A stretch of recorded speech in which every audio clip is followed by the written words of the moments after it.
Colonel, ഇന്നത്തെ ഈ ആക്രമണം അതിനുശേഷം പ്രതിരോധ മന്ത്രാലയത്തിൻ്റെ വാർത്താസമ്മേളനം ഉണ്ടായിരുന്നു. വിദേശകാര്യ സെക്രട്ടറി വിക്രം മിശ്രയും അതുപോലെ തന്നെ കേണൽ സോഫിയ ഖുറേഷിയും ഇന്ത്യൻ വ്യോമസേനയുടെ വിംഗ് കമാൻഡർ വ്യോമിക സിംഗും ചേർന്നാണ് വാർത്താസമ്മേളനത്തിൽ ഇന്നലെ രാത്രി 1:45 സംഭവിച്ച ഈ ഓപ്പറേഷൻ സിന്ദൂറിനെ കുറിച്ച് ലോകത്തോട് വിശദീകരിച്ചത്. അപ്പോൾ പറഞ്ഞൊരു പ്രധാനപ്പെട്ട വാചകം, actions were measured non escalatory proportionate and responsible. Measured non escalatory proportionate and responsible എന്ന നിലയ്ക്കാണ് ഇന്നലത്തെ ഈ ആക്ഷനെക്കുറിച്ച്, ഓപ്പറേഷൻ സിന്ദൂറിനെക്കുറിച്ച് പറഞ്ഞത്. താങ്കൾ ഇതേക്കുറിച്ച് സൂക്ഷ്മമായി വിലയിരുത്തുമ്പോൾ ആ ആക്രമണ രീതിയെക്കുറിച്ച്, ആ ആക്ഷനെക്കുറിച്ച് എന്താണ് പറയാനുള്ളത്?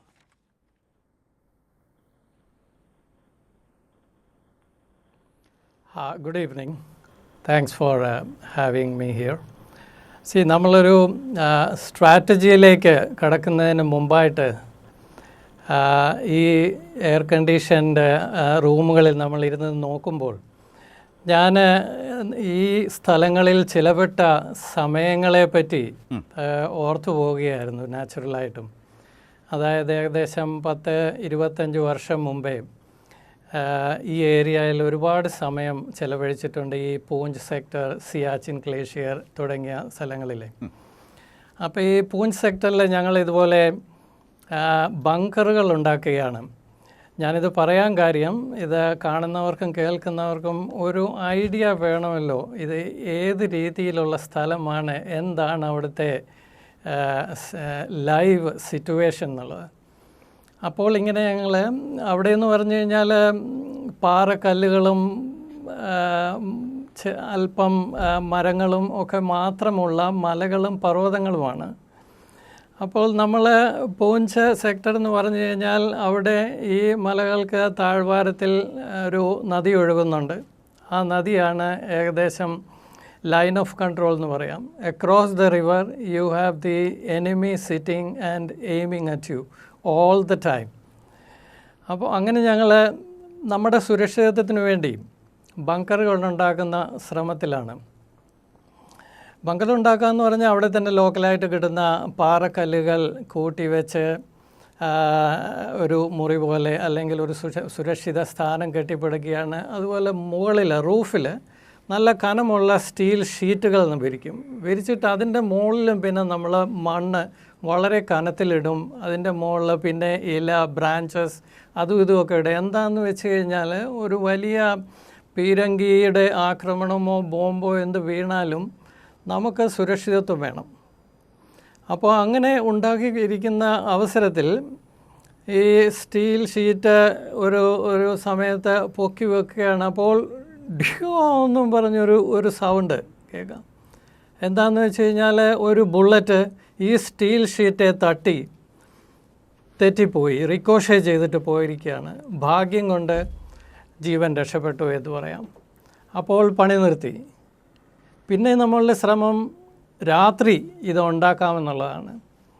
രാത്രി ഉണ്ടാക്കാനായിട്ട് ഈ ഹറിക്കെയിൻ ലാമ്പൊക്കെ വെച്ചിട്ട് നമ്മളത് ഉണ്ടാക്കും. ഈ ഹറിക്കെയിൻ ലാമ്പാന്ന് എന്താണെന്ന് വെച്ച് കഴിഞ്ഞാൽ ഈ ന്യൂ ജനറേഷൻ ആൾക്കാർക്ക് ഒരുപക്ഷെ അറിയില്ലായിരിക്കും.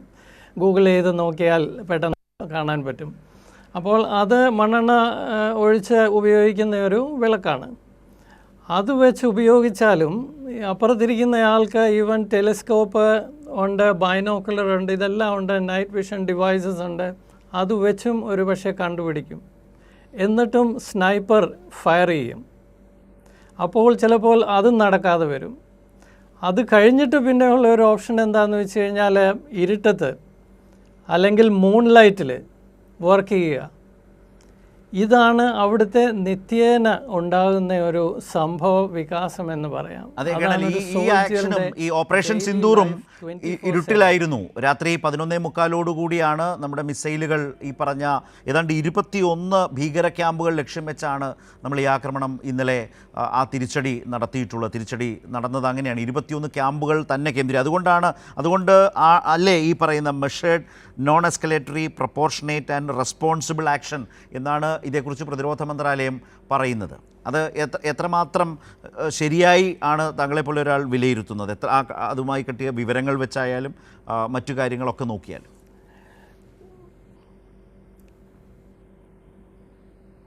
See, when we look at a battle or a war condition or a military operation like this, today, ഇന്നത്തെ സിനാരിയോയിൽ ഇത് വളരെ കോംപ്ലെക്സ് ആൻഡ് കോംപ്ലിക്കേറ്റഡ് ആണ്.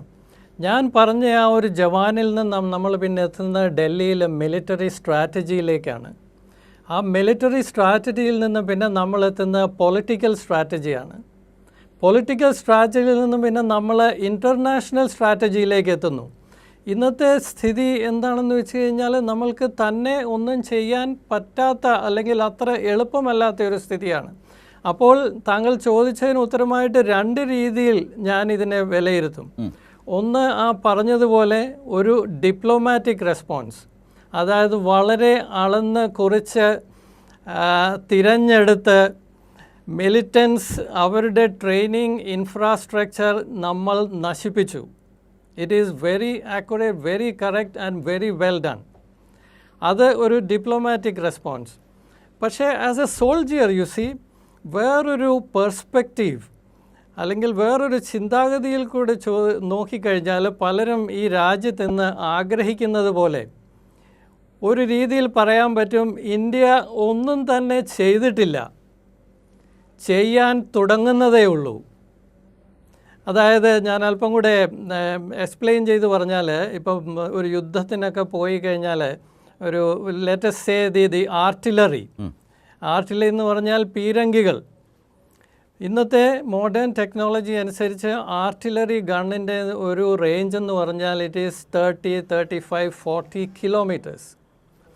അതങ്ങോട്ട് ഫയർ ചെയ്യാൻ തുടങ്ങുമ്പോൾ, അതൊക്കെ ഈ ഓപ്പറേഷനിലെ ഭാഗമായിട്ടുണ്ടായിരിക്കണം, അതങ്ങോട്ട് ഫയർ ചെയ്യാൻ തുടങ്ങുമ്പോൾ ആദ്യത്തെ ഒരു സ്റ്റേജ് ഉണ്ട്, രജിസ്ട്രേഷൻ ഓഫ് ടാർഗറ്റ് എന്നാണ് അതിന് പറയുന്നത്. അതായത് ഈ 35-40 കിലോമീറ്റർ ഒരു റൗണ്ട് ചെല്ലുമ്പോൾ അന്തരീക്ഷത്തിൻ്റെ എഫക്റ്റ് കൊണ്ട് അല്പമൊക്കെ അതിൻ്റെ ടാർഗറ്റ് അങ്ങോട്ടോ ഇങ്ങോട്ടോ ആയി പോയേക്കാം. അപ്പോൾ ഈ രജിസ്ട്രേഷൻ ഓഫ് ടാർഗറ്റ് പ്രോസസ്സ് എന്താണെന്ന് വെച്ച് കഴിഞ്ഞാൽ അത് ഒബ്സർവ് ചെയ്ത് ചെറിയ കറക്ഷനൊക്കെ ഉണ്ടെങ്കിൽ ഈ ഫയറിംഗ് ബാറ്ററിക്ക് പറഞ്ഞു കൊടുക്കും. അത് കഴിഞ്ഞിട്ടാണ് ദി ആക്ച്വൽ ഷോ സ്റ്റാർട്ട്സ്. ആ ബൊംബാർഡ്മെൻറ്റ് തുടങ്ങിക്കഴിഞ്ഞാൽ ശത്രുവിന് ഒന്നേ പ്രാർത്ഥിക്കാനുള്ളൂ, ദൈവമേ ഇവിടുന്ന് നരകത്തിലെങ്കിലും പോയിരുന്നെങ്കിൽ നന്നായിരിക്കുമെന്ന്. അത്രയാണ് ആർട്ടിലറിയുടെ എഫക്റ്റ്. അപ്പോൾ ഞാൻ പറഞ്ഞത് എന്താണെന്ന് വെച്ച് കഴിഞ്ഞാൽ, ഇപ്പം നമ്മൾ ഒരു വിധത്തിൽ നോക്കിയാൽ അല്ലെങ്കിൽ ഒരു വിധത്തിൽ നമ്മൾ ആഗ്രഹിക്കുന്നത്, ഇപ്പോൾ ഈ നടന്നത് ഏകദേശം ഒരു ടാർഗറ്റ് രജിസ്ട്രേഷനായിട്ട് കണക്കാക്കി ഇനിയുമുള്ളത് വരാതിരിക്കുന്നതേ ഉള്ളൂ.